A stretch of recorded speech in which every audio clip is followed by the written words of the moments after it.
Na mambo vipi mtongo wa nguvu, ni mimi mtangazaji wako Kevoo TV, na kukumbusha usisahau kusubscribe channel yetu na kulike na kushare na kucomment ili kupata habari zinazotendeka mtandaoni zaidi na zaidi.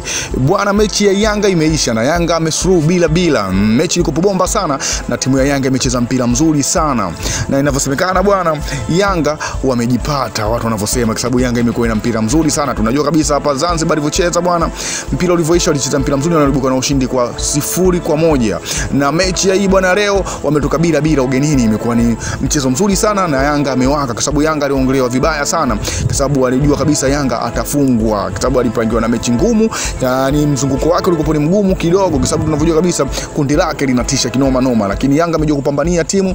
Yanga sasa hivi wapo sehemu nzuri, na unajua kabisa Yanga kwenye kundi lake yupo sehemu sahihi, anaongoza kundi kwa pointi 1 aliyomwacha Al Hilal.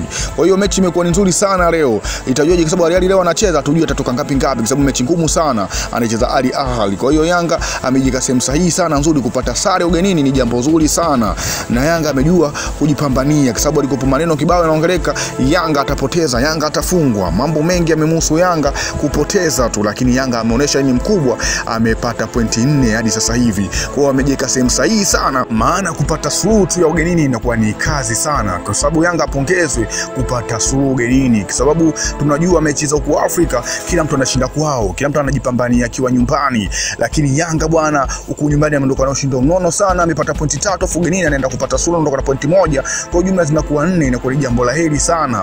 Kwa hiyo Yanga bwana, naona kwenye likundi akiendelea kupambana hivi atafika mbali sana timu ya Yanga, kwa sababu anajua kujipambania, anajua kujituma, wachezaji wapo vizuri sana.